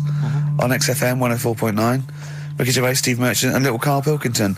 But it was a nice holiday. Yeah, it's all right. It's just, I went there to relax and that. Exactly. Did a little bit of that. Trying to think of some new, features and stuff. Sure, always working. 3 holidays a year, Jesus. Oh, well, not really 3, not 2. It's all one big sort of like work thing to me and Steve. 2 holidays, isn't it? Work hard, you need the holidays. So, yeah, the things that annoyed me was like, you get bored sat around the pool after a couple of days. I'd read my book. Yeah. There wasn't much going on the... Not even any crabs to throw sand at, was there? No crabs or anything. They wouldn't bother with Lanzarote, right? So, decided to go on a little trip. That's when I saw the volcanoes and that, 36 of them. So, we go on the trip, and the thing that annoys me, it does happen every holiday that you go on. If you go on a sort of a package thing, they have these trips, right? And you pay about 40-odd quid, and they give you some wine, to sort of make it feel like you're getting your money's worth. But how many of these trips have you been on then? Loads. Probably about 12. More holidays than I've had. Go on. Yeah, so anyway, so you're on the coach, right? And they take you for the volcanoes. They took us in the middle of nowhere. Yeah. Right. There's nothing else round there. Sure. It's like I say, it's like Mars, but with holes in the ground. Yeah. Right. And they sort of drop you off, and they go, right, everybody, see you back here in an hour. There's loads of volcanoes for you to look at, and a coffee shop over there. And for a fact, right, you don't need an hour there. You could just say, well, just keep the engine running because I'll have a look in this hole, we'll get back on, give us 5 minutes. Don't need an hour. Absolutely. But that they've got something going. It's a backhander, definitely. What, with the coffee shop? Definitely, yeah. They go there and they get everyone to have an ice cream and a coffee, and they sit down, have a fag, talking to the bloke. Yeah, and it's like, cousin. Yeah. How much was the coffee? Was it probably about 3 each euros, so I think it was 3.50. Sure. Yeah. Which is, I don't know, that's about 2.5 quid. Yeah, they've stitched you up. If you want to send a necklace in for Suzanne, that'd be handy. Mm-hmm. Oh, yeah. That's what she wants. Is Suzanne listening today? No, she's out. Right, okay, this is the dilemma. Me and Steve, yesterday, were trying to convince Karl that it would be a good idea to buy Suzanne a Christmas present. Okay? Now, why aren't you going to buy her a Christmas present? Explain, Karl, why you don't think you should buy her a Christmas present. No, I've told her I'll get her one, but in the new year. We're going away on holiday and that, so there's no point taking stuff away. Yeah. Going to Lanzarote next week. Just get something in the sales after Christmas for the, Yeah. Right. And me and Steve were trying to explain to Karl that she would love it if you bought her something on Christmas Day. Yeah, but she knows now. Knows what? I've told her. So no, well, I'm going to tell you. Do you know, right, this, dear listener, this was Karl's worry. I said, I bet she's got you something. and Karl was worried in case he got her something and she hadn't got him something. Yeah, he'd be livid. He didn't want to be down. He didn't want to be a present down. Yeah. Look at his face. So buy her a nice necklace. Don't spend, just spend £100, you know, just a little token. We're going away. We're going taking her away on holiday. No, you're not taking her away, are you? What, you're paying for it, are you? Yeah. Are you really? Well, half and half and that. Right. So you're paying for you to go on holiday? That's good of you. So the gift is your company, really? She's done all right. She's done all right. Why do you talk like you're 60 years old? And you've been working down the mines? I don't know, she's done all right. Do you go over to her and say, Suzanne, you're bloody lucky? I mean... You've fallen on your feet. Look who fair, you've Rick, got. What? I'm not sure she has done all right. I don't want to be critical, but... Oh, dear. So what are you going to get in the sales? What are you going to get her? Yeah, it depends. I'm thinking... I mean, I'll give her the choice. You can have Kingsley and old Bob Marley. Right, I'll let her decide there. Oh, dear. I can't wait to see you. Where are you going, Lanzarote? Yeah. Where's that?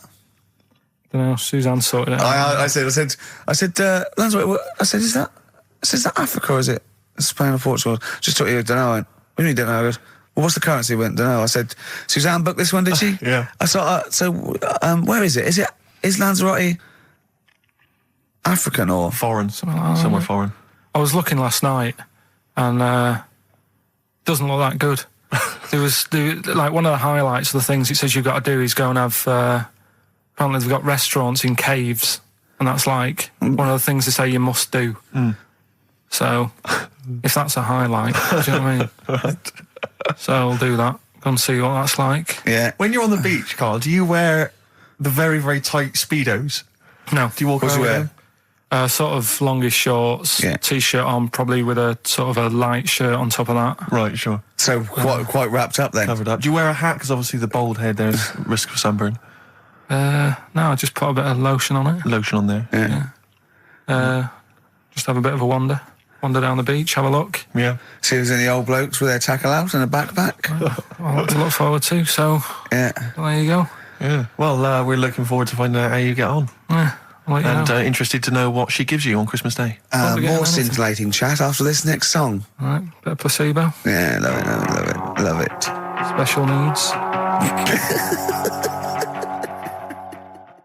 Placebo, special needs on XFM 104.9.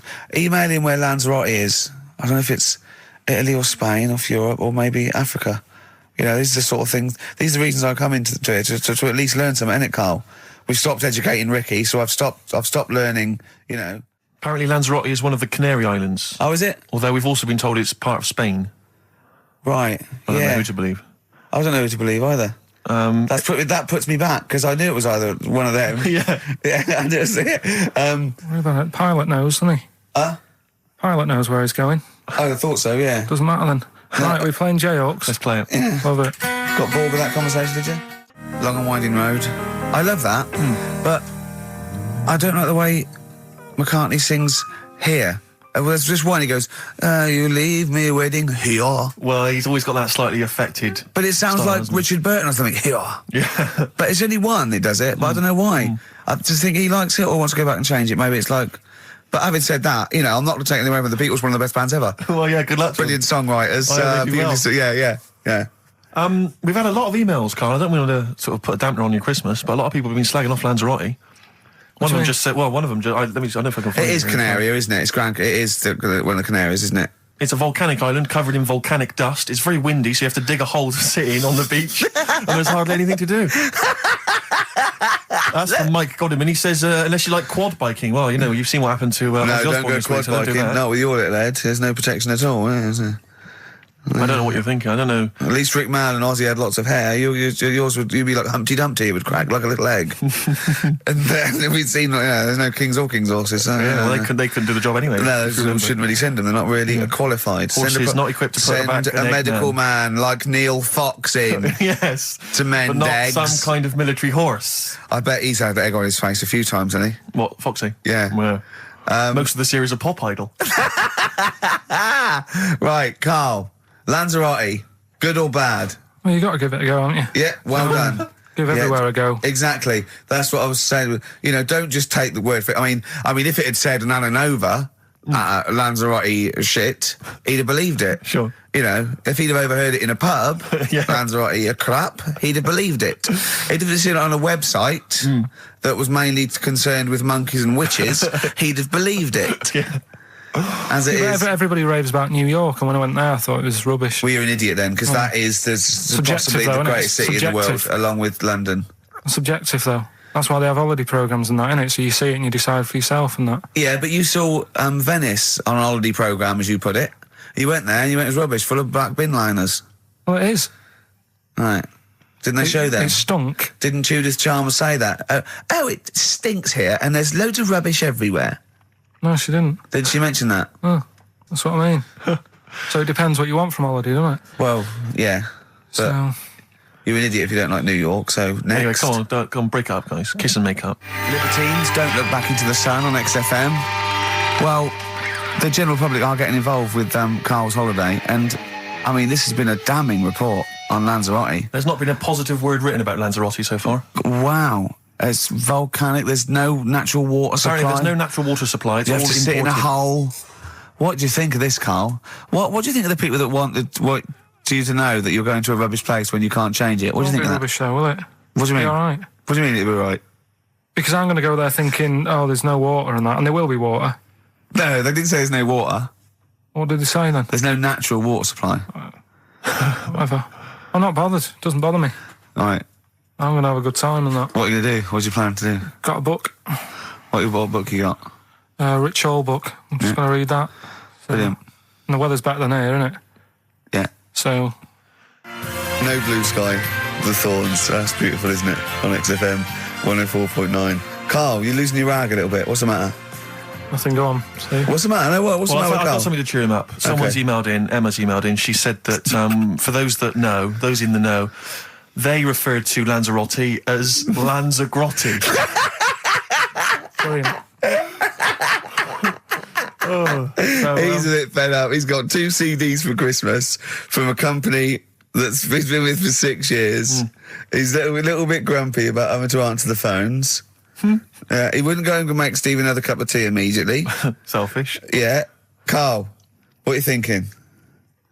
Nothing. Go on, what were you doing? Come on, Karl, you're getting paid for this. Project. Out. We'll take one of those CDs away. All right. What were we talking about? Letter to Hermione. David Bowie. Well, we've had the most convincing answer that it's about 290,000 actual words, but possibly 3 million in our vocabulary, using all jargon and scientific stuff and all that. Sure. 290,000. Still a lot, isn't it? It is a lot. We know so little, don't we? Apparently the average person has about 20,000 words in their is it? vocabulary Right. and uses maybe 2,000 a week. Really? Yeah. Karl, obviously, slightly bringing that average down. Karl, what do you think of that? Single figures. Doesn't matter, get by. Why have you got to use longer words messing about and that? Told you. That word about old, anti-dipuian or something. Just say old. That's a bit old, isn't it? That's a bit anti-dipuian and that. What's the point? Yeah. Get to the point. Sure. Busy.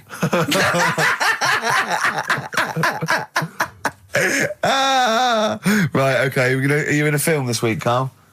We're doing that now. Yeah, go on.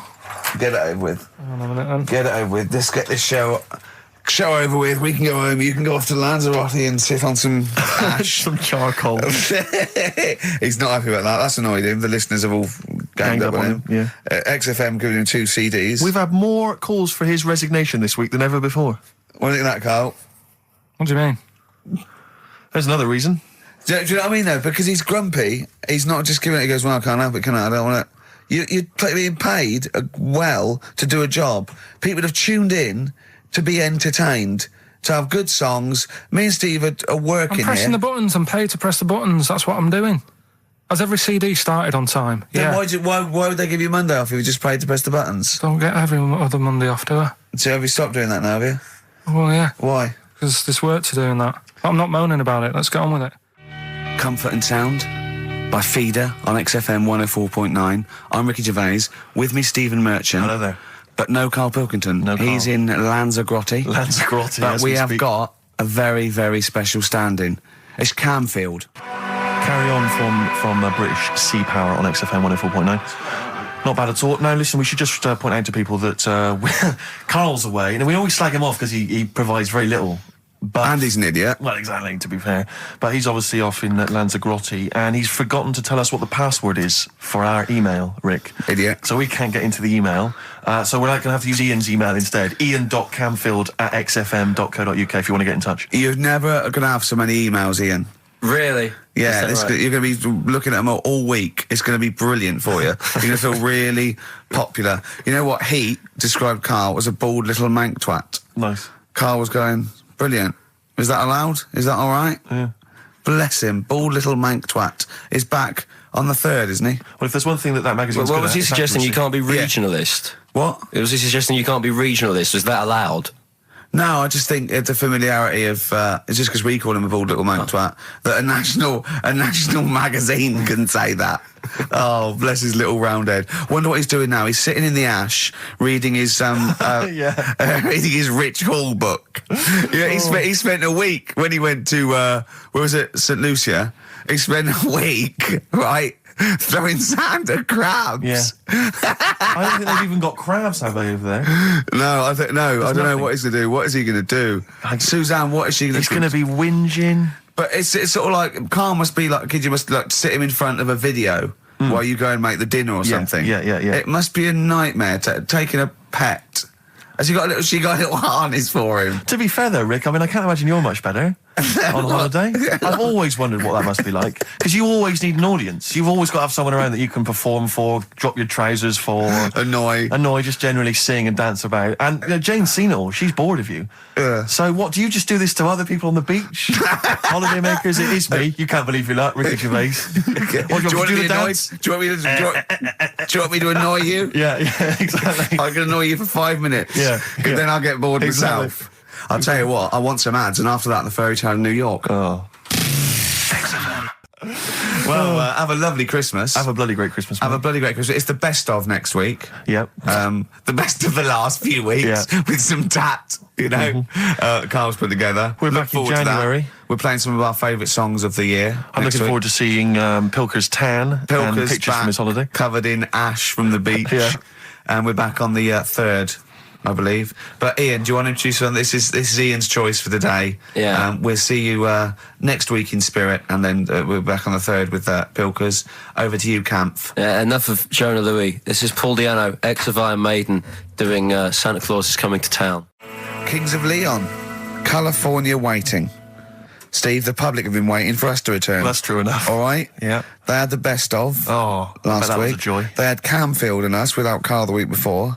But it's been a while since we've all been together. I'm Ricky Gervais, with me is Steve Merchant, and over there, with his little sunburnedy, baldy head, little Karl Pilkington. Hey. All right? Yeah. That wasn't Steve slapping me head then, by the way. No, that was just him clapping, like Steve Wright in the afternoon. It's a great show. Because he's so, it is a good show. Yeah. He's so pleased that we're a posse. Yeah. And we're all back together. 3 holidays Karl's had last year. Yeah. I'd love to have 3 holidays. You've got to start putting the work in I there. had 2 holidays then. No, you had 3 holidays. You went away with Suzanne and her parents. Yeah, well, that doesn't count. It does count. If you book 2 weeks off the firm, you go away and you go, how was your holiday go? Well, it didn't really count. It wasn't a really good holiday. Can I have them days back, please? My New Year's resolution is to be nicer to you, but Well talk done, sense. you've already broken that. No, but talk sense. Talk sense. You've had 3 holidays this year, and I'm just saying, you're in your 30s now, and 30s is when you should be really putting the work in. That's true enough. To reap the benefits in your 40s, 50s, 60s, 70s, 80s, 90s, and 100. Karl, what's your New Year resolution? What about think before you speak? It's worth. I mean, See, I'm consider- allowed to laugh. I'm allowed to laugh at things other people say, Karl. That one, that is a good suggestion. How was your holiday, Karl? It was all right. Right, brilliant. But that I don't see on the ratio of good to bad in Karl's mind. That might be amazing because we never It might hear be him amazing, sing the mightn't praises it? of anything. I'll tell you what. Can we have a cracking little tune and then come back and hear about Karl's holiday? I'd love to do that, Let's Rick. keep it tight. Love to Tear Us Apart by Joy Division. Now I can't put my finger on it, but that doesn't sound like the original, and it's off a compilation. It sounded a bit fast. I think the vocal was slightly different. if anyone can, put me out of misery, I think it might be in a session of the time or something. Carl, is it a New Year resolution for you? Another one. Maybe when we ask you to get a song, get the original single version. I could be and wrong, not some but obscure session. Yeah, it does seem different, doesn't it? Very odd. Yeah. Yeah. Maybe we just remember it wrongly. But anyway, that's XFM for you. 104.9. I'm Ricky Gervais with me, Steve Merchant. Karl Pilkington. Carl, you went to Lanzarote. Yeah. People said don't go to Lanzarote. They told you it was Lanzarote. They told you, were they right or wrong? You were right, yeah. Really? Yeah, it's a bit ropey, yeah. Is it? Why? Just, out there. If it wasn't for the volcano they had, it'd been knackered. That's their big draw, is it? That's it, basically. That's all they've got going for them. When you landed, was it really hot? Initially, were you quite excited? You were thinking this is okay? It was warm. It's we can't complain about the weather. The weather was all right. Sure. You know what I mean? That's what I went for, but it'd been nice if there just was something else. Yeah. What did you do all day then? Did you read your ritual book? No, I didn't read that. I read that book. Do you know the book that I bought and all the chapters were messed up? Oh, yeah. I bought a better version of that. All right. And I read that. Excellent. And then... Did it make more sense in order? Yeah, a lot easier to follow. Yeah. And then we went and had a look at the volcanoes and that. They've got 36 of them to look at. How many did you look at before you realised that pretty much, you've seen one volcano, you've seen them all? Probably about 6 or 7. Really? And then when you got to the 8th, you thought, now I know what this is going to be, Suzanne. This is going to be like a mountain with a hole in the top. Yeah. Really? But it happened years ago as well. It's like, just keep a couple, fill the rest in, tidy it up. Fill the rest in! Yeah, no, Well, getting some builders. No, seriously though. Okay, 4 million tons of concrete, please. They're an absolute death trap. Yeah, what do you mean fill them in? Do you know what a volcano is? It's just a hole, isn't it? That's happened. Well, it's more than the hole. It's more a portal to the magma in the centre of the earth. Back in 1730 it happened, and they still haven't sorted it out. Well, when you say it happened, volcanoes were made a lot longer ago than 1730. No, but the one that did Lanzarote in. Right. Sort it out. What would you suggest? Well, How tidy can it they up. fill it in? It's joined. It's all joined. No, but what I'm And saying is, the big plates of the earth are all joined. It All was the a disaster, magma's wasn't it? joined. With the trade centre thing, that happened. They cleaned it up, sorted it out, they've moved on. That's what I'm saying. Whereas Lanzarote have just gone, leave it. It happened back in 1730. You misunderstand me. How, in the name of God, can you fill in a volcano? You ignorant twit. No, but it's not just the holes. They've actually left the lava everywhere. That's what I mean. It's not just the big holes. There's lava everywhere. But it's molten rock. They can't just pick it up like they're like a carpet. Put it in the holes. The holes are there ready. Just push it all in. That's what I'm saying. What exactly is there then? Is it just a kind of moon-like kind of surround with just kind of dust and rock? That's exactly what you see. I was there when the Mars thing all went wrong. Yeah. I would have just sent a camera crew there, filmed a bit of that, right, and say, here we are, this is it. Ignore the little coffee shop in the background. Right? This is Mars, because that's what it's like. Just loads of dust. Yeah. Holes everywhere. Tidy it up. Little round-headed aliens complaining. It's Whinging. just like Mars. Yeah. So is there what's the best bit about the holiday? Come on, pretend you're Judith Chalmers. I have been doing. I would have done all. I would have said that. Don't bother. Right. I mean, the hotel was good. Yeah? That was all right. What was that like? It's all right. Just, clean. That's all you want, isn't it? See, that's not quite what Judith Chalmers does. She doesn't go, what's the hotel like? All right, yeah, clean, isn't it? All right. What was it like?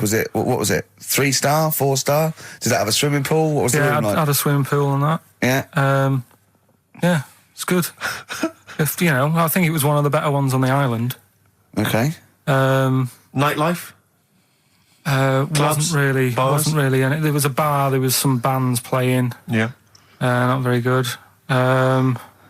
Food got a bit boring. Yeah. It was always the same food every night, but they sort of themed it and made out as if it was different. So, like, on Mexican night, it'd be chicken with a nacho on it. Right. And Chinese night, sort of chicken with a little prawn cracker on it and stuff. Sure. But that got a bit boring. That's me just turning on my phone, because I want to read to you a text Right. that I got from Carl. I think you sort of sum up the holiday in in this text, don't you? Do you remember it? Can't remember. Let's have a look. Let's have a little look. Let's go Instantly, through what did Suzanne, your girlfriend, make of it? Similar view to you, that they should fill in the holes? Yeah, it's just that thing. You see, I went on a coach trip, right? And you go and see the volcanoes. Like I say, there's 36 of them. Yeah. Which, you know, how many do you need? And when we're on the coach going round all these volcanoes, the fella on the front's going and look out your left window at the moment, and there's a volcano. And if you quickly look out at the right-hand side there's another one. Right. And on the left, he's just like, all right, we've seen it. Sure. Do you know what I mean? Yeah. And that trip, I mean, we'll talk about that trip in a bit. Right, this is the text I got from Karl, right? All right. Been up to a volcano. Been in some dead artist's house who built his house in the lava. They said they would show me science with volcanoes, but all they did was chuck some water in a hole and it shot up in the air. No dwarves in the canteen, no scousers here, but there is a Swede woman with a big head. She looks effing gormless with a cap on. All right? So a little reference there to... A Swede woman? What's that mean? Do you mean Swedish? Yeah. Or she looked like a vegetable? No, the Swedish woman. But they've all got sort of quite big bill, aren't they? And I sent him a text. Oh, well, it's just good to be on holiday because, you know, I'm working. He sent back, so am I. Just been watching Sky News. There is a school for monkeys who want to get a band together. Is that monkey news for later?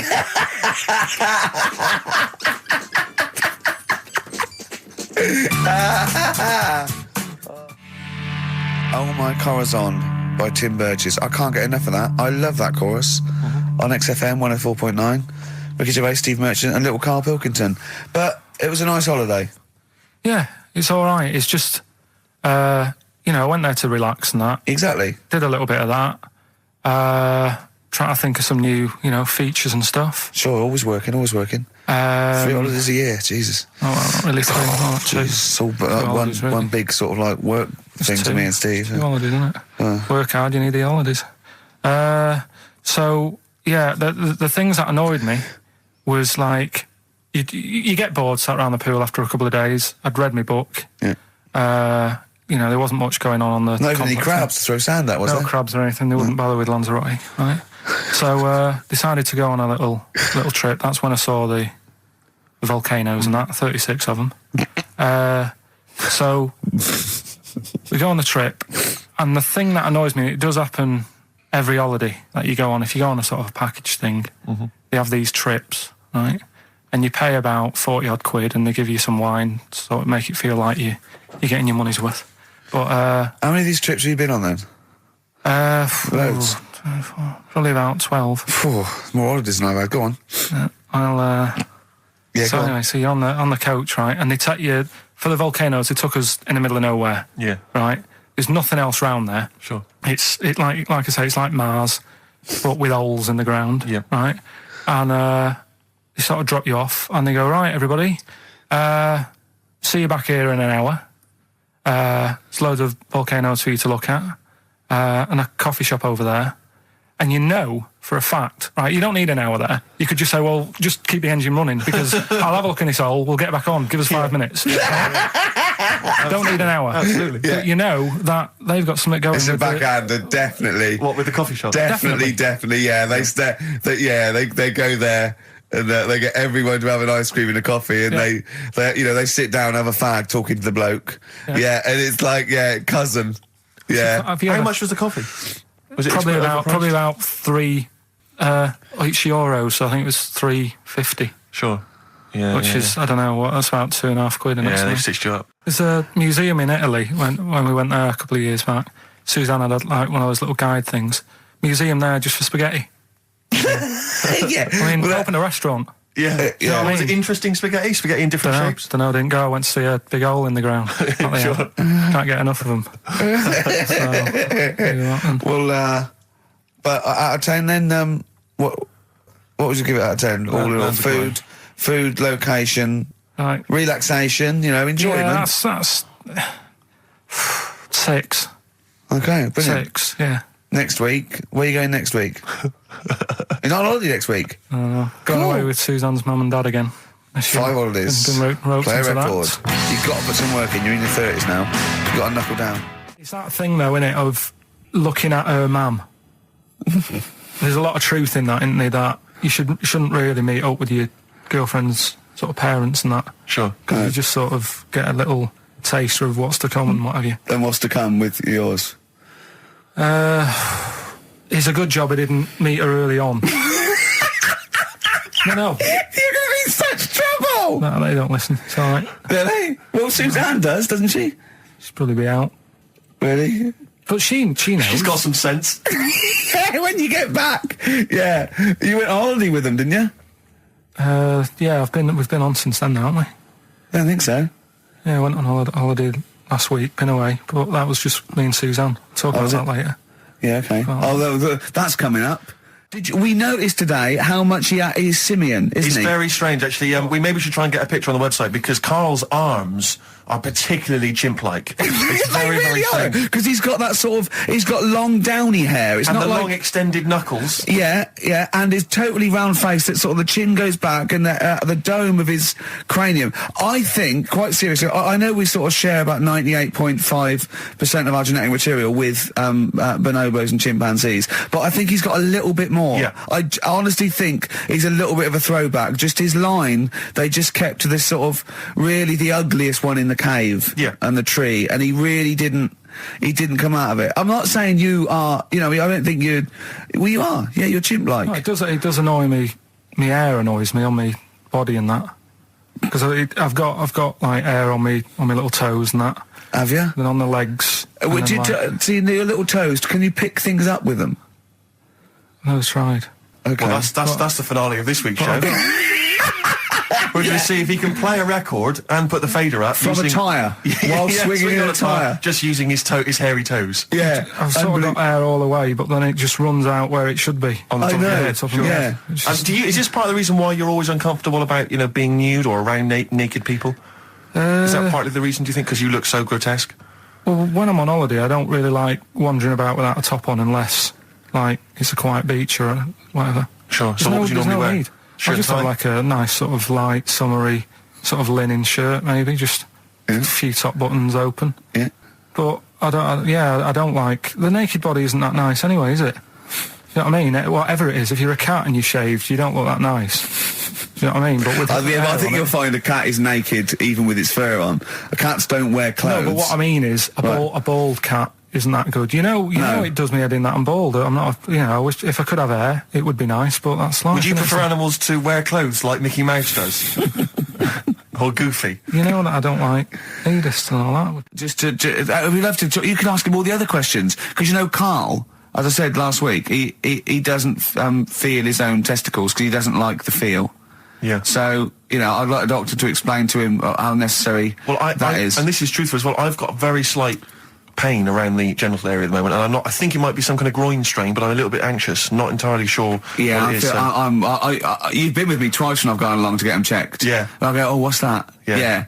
It's terrible. I mean, but, it's usually... I think you're in a pretty low risk, aren't you? I'd hope so. You're coming out of the 20s. I think testicular sort of... I shouldn't be doing this, I'm not qualified. No. All they said was to me sort of like his 20s and 50s.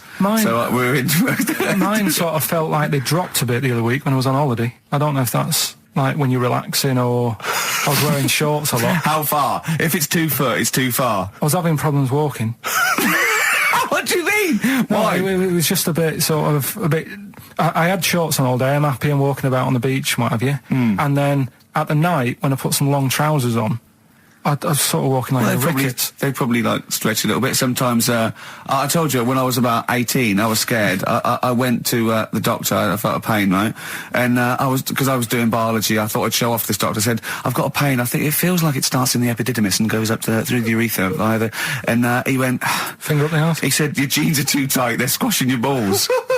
So we want a doctor like that. So what's the phone number again? It's 0871 222 1049. A qualified What do you mean your balls dropped, though? We've got to come back to this. I don't know, they just felt like... it's not too bad at the moment. I was all right on the way in, but... I feel twinges all the time, but you never know whether it's just because they're... No, but they felt like they weren't my own. Do you know what I mean? They sort of felt a bit like these are. There wasn't a bloke standing really close to you, was there? You didn't get them mixed up, did you, on the way back? On the flight back? Someone else has got Well, take a leaf out of nudist books. They just walk around, they've got nothing on it. About nudists. Why? Well, let's play this ad break and that. And have you had another encounter? If we've got time, I'll tell you about it. Have you really? Oh. XFM. Now, Carl, you haven't told us about your holiday yet. You were meant to do it last week and you didn't. You started telling us, but we didn't have time because we had to do monkey news about a monkey who was a director who cared about lighting and stuff. Is there more monkey news this week? Is it as... okay. Is it real monkey news? Did it happen, or is it mostly embellishment in your round little head? It's proper stuff. Yeah. Okay. Good. So holiday. Where did you go on holiday?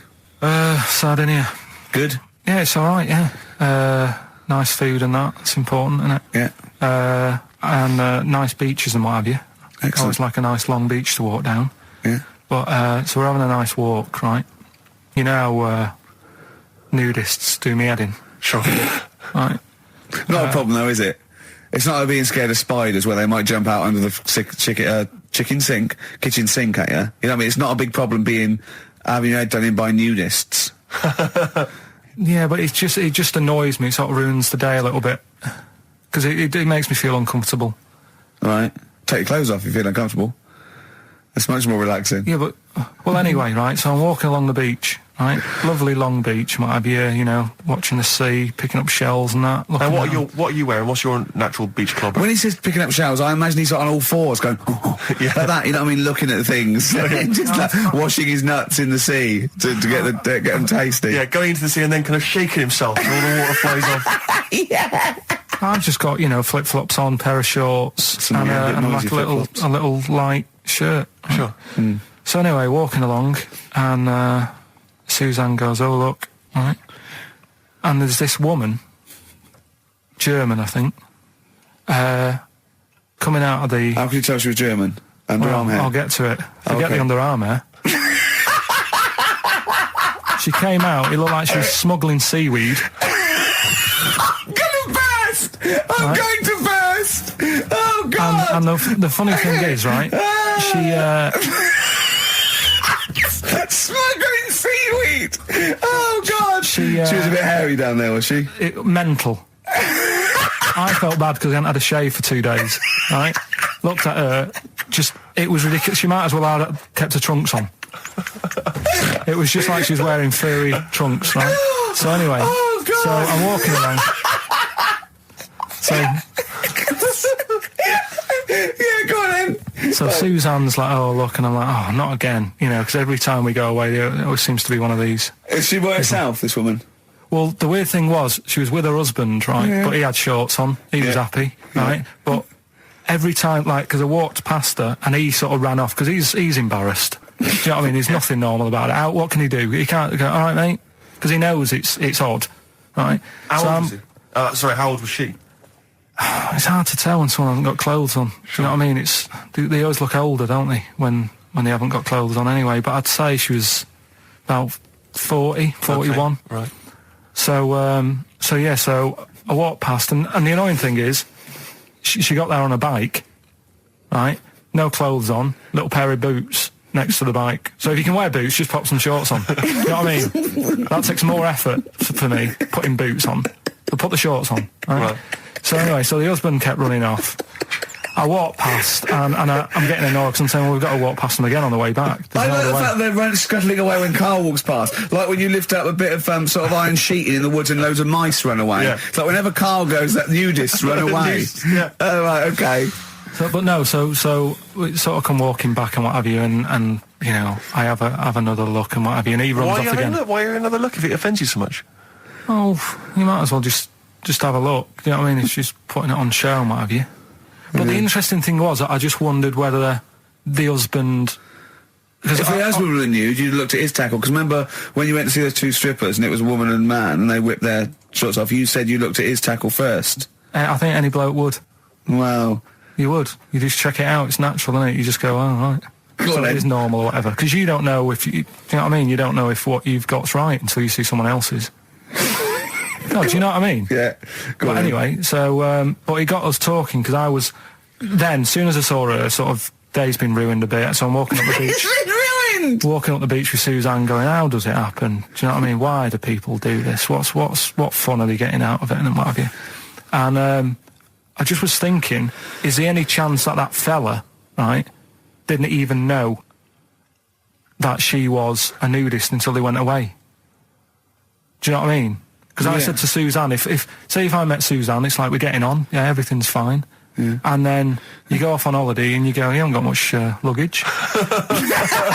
And she's like, no, it's fine, this is plenty. And I'm thinking, that's weird. And then we go down the beach and she whips her knickers off. I'd be annoyed, but there's nothing I could do. Do you know what I mean? Sure. So I'm just wondering whether that's what happened to this fella. Every time someone came walking up, he was like, oh, God, this is embarrassing. And he kept nipping off. Yeah. Finding something else to do. Look at some shells. So I'm wondering, Rick, if at some point, maybe today or in future shows, we should get a nudist, one of these official nudist spokespeople, because all these nudist organisations, get them on the phone, justify themselves to Karl, because, in his mind, they are, what would you say, weirdos, freaks? I don't quite get it. I was reading something in one of the supplements last weekend, and some journalist went round to some, whatever you call it, some resort or whatever for nudes and that. And it's Were just they playing volleyball? Well, the annoying thing was, bowls. Why is that annoying? Well, don't play a sport where you got to bend over. Talking of campaigns and things and that, did you see Sir Bob on Jonathan Ross last night? Sir Bob Geldof. Sir Bob Geldof. Yeah. Are you going to walk to Edinburgh or sail to France, Karl? What do you think of all this? The G8? I think it's good that, he's doing some stuff for the world and what have you, but probably won't bother. No. Having a walk. What do you make of all this campaigning? He's dedicated his life to this now, hasn't he? Yeah. I mean, it's interesting. I was watching him last night, and I respect the man. I mean, he used to work here, didn't he? Did some shows and that. Mm-hmm. It's good.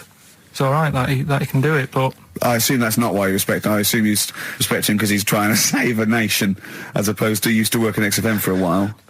Yeah, I know, but I'm just saying it's good that he's given up a lot of his time to, try and save the world and that, but, there's a bit of me that's kind of like, is he wasting his time a bit? Right, well, what do you mean wasting his time?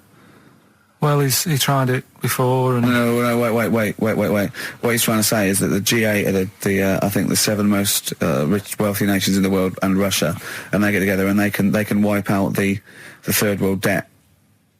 I.e. they owe us billions and billions of pounds, they can't afford to pay it back. So he's going to say, let's wipe the slate clean and pledge, I think, a lot more aid and stuff to them, isn't it? Mm-hmm.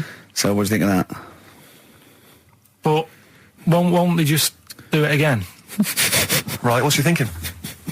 No, I just mean... I knew I had a little diamond in the rough here. I mean, obviously, I admit, I brought this up because I really wanted to know what Karl thought of it. Sure. Yeah, I had ulterior motives. It wasn't just for awareness, for the very worthy cause. It was because I know... Look at him looking at me.